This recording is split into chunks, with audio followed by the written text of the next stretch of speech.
everybody, welcome to Midnight Chess Club. In today's video, we will be taking a look at a game that I played recently. In fact, I just played this game a few hours ago, and this game had a lot of unexpected twists and turns. So, I'm gonna be reviewing this game, and I hope you enjoy. I'm playing the black pieces here, and my opponent starts off with the move d4. I respond with knight to f6, and I intend to play the king's Indian defense. My opponent goes ahead and plays their black squared bishop to f4. I ignore this move and continue with my development, and I push my pawn to d6. My opponent plays e3, and I respond with g6. The reason why I play g6 is to bring my black squared bishop to g7 in order to cover this diagonal. My opponent plays c3, and I get my black squared bishop to g7. My opponent responds with knight to f3, just usual development, and I go ahead and castle. My opponent then gets their white squared bishop to d3, and I develop my knight to c6. My opponent develops their knight as well to d2, and I push my pawn to b6. My opponent responds with e4, threatening to capture my knight at f6. I simply ignore the threat and put my white squared bishop at b7, covering this diagonal. My opponent captures my knight at f6. Now, I did see that attack coming, but I did not worry much about it because I had my black squared bishop here covering the square, and once they captured, I simply recaptured with my black squared bishop.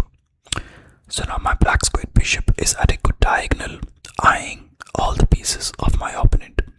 My opponent then pushes their pawn to h4, and I respond with h5. My opponent then plays their white squared bishop back to e2. I believe they played this move in order to progress their queen ahead. I respond with a5, just usual development, creating a good pawn chain over here. My opponent then attacks my black squared bishop at f6 by placing their black squared bishop at g5. I simply ignore this attack and protect my black squared bishop with the queen by moving the pawn from e7 to e6. My opponent, as expected, captures my black squared bishop at f6, and I simply recapture with my queen, getting my queen active into the game. My opponent then plays knight to g5. I simply ignore this attack and just get my knight to e7, and my opponent captures my pawn at h5. Now, it might look like a blunder where I can simply recapture with my pawn, but my opponent had ideas to get their queen from d1 to h5 and get closer to the king, and in fact threaten a mate in one. However, I knew that they could not attempt this mate in one because I would simply get my queen in defense. So I simply went ahead and captured their white squared bishop. My opponent recaptures with their queen as expected, threatening a mate in one because if my opponent gets their queen to h7, their queen would be protected by the knight, and that would be a checkmate. However, I defended that by placing my queen on g7. So now, if my opponent brings their queen here, this would no longer be a checkmate because I would be able to capture with my queen. So then, my opponent decided to get some backup, and they got their rook to h3, and I threatened to capture their queen. Bear in mind, I'm a piece up right now, since they decided to sacrifice their white squared bishop here. So I did not mind exchanging queens, but my opponent, of course, did not allow that. I went ahead and attacked their knight to get it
was to get my rook ahead, which was a good move at hindsight, but it was actually a very bad move because now if they get their rook to g3, they would actually be able to capture my queen by pinning my queen against my king.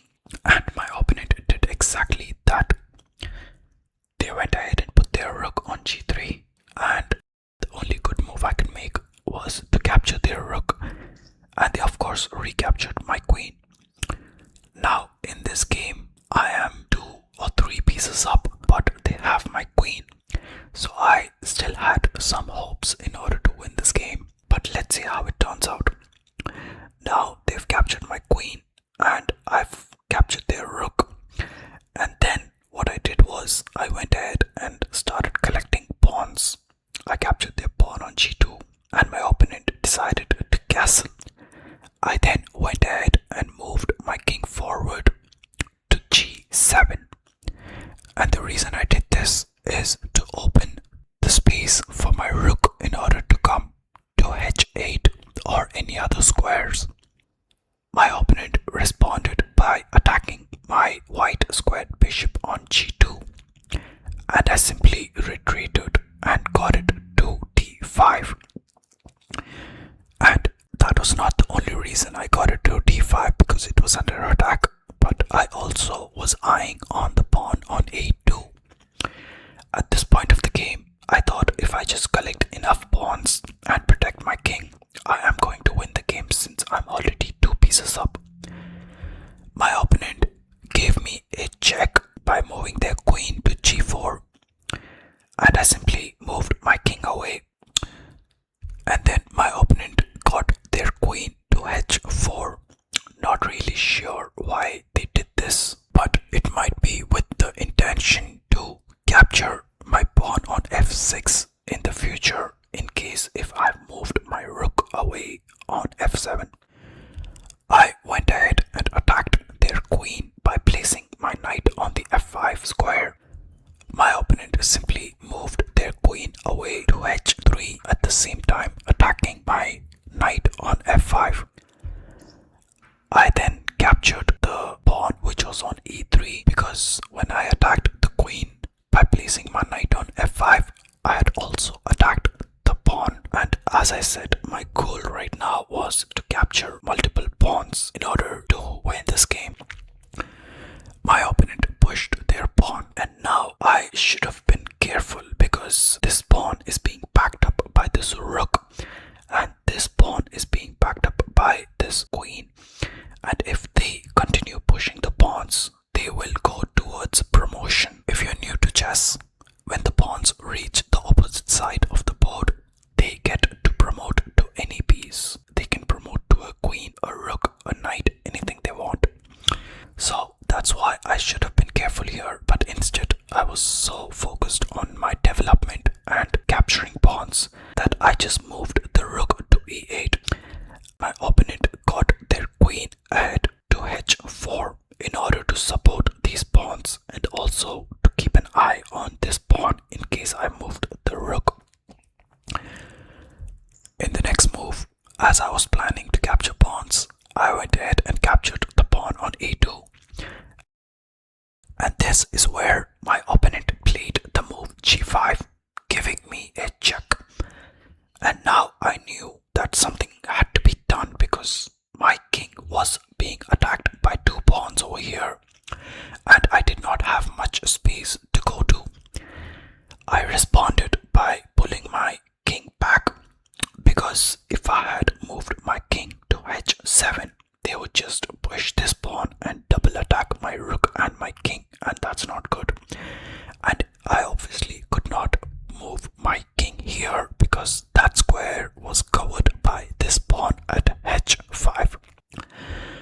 My opponent went ahead and captured my pawn on f6, giving me a check, in fact a double check with the pawn and with the rook. And at this point I knew I was in trouble because if I did not make the right moves now, I was going to lose this game. I went ahead and pushed my king to h7. I could not push it here. I could not get it here because then my opponent would just come ahead with the queen and give me a check, or push this rook ahead and potentially give me a check. So I moved the king to h7, and now if the rook came to g7 and attacked my king, I would simply capture it with my rook. My opponent then played queen to g3, and at this point I freaked out, because if they were able to get their queen here or even to this square, the game was pretty much done, and I feel like I could have avoided all of this 4 moves before. But at this point it was pretty late, but still I played the best move, which was king to h8, and let me explain why that was the best move. If I had got my king to h6, the queen would come to g6 and it would be a checkmate, and I obviously could not get it to g7 or g8, and I obviously could not get my rook to g8 as well, because that would also allow my opponent's queen to come from g3 to g8 and give me a check, and in that case I would lose a rook as well. And for obvious reasons, I could not get my rook to g7 because they would simply capture. So I had nothing else to do at this point except get my king to h8, and I did exactly that. To this, my opponent responded by getting their queen to g6, and at this point my rook was being attacked, but again bear in mind my rook was also being protected by the white squared bishop at a2. However, there were other threats for my king. If I was losing my rook because of another attack by this rook and the queen, that would obviously lead to a losing game. So I had to play my moves carefully here, and even if I got my rook to g7, they would simply capture it with this pawn and I would be in big trouble. So what I went ahead and did was I tried to attack this pawn right here, and the reason why I did that is because I can eventually capture this pawn, because now it's being double attacked by the rook and the knight. My opponent went ahead and captured my rook because what I did moving my knight here was actually a blunder, and the reason why it was a blunder is because this rook, which was protected by this white squared bishop, is no longer protected. And at this point, once I made this move, I knew the game was over because my opponent simply captured my rook, and that was the biggest blunder which actually ended the game. After this, I was taking my time in order to make my move, and I ran out of time and the game was over. So that's the game, guys. This happens sometimes in chess, where we are focused on what we are doing but we do not anticipate what our opponent is going to do. But in chess, we will have to think what our opponent could actually do to us. And if I had thought that way, I would have actually won this game. But regardless, if the lesson is learned, then every game is a good game.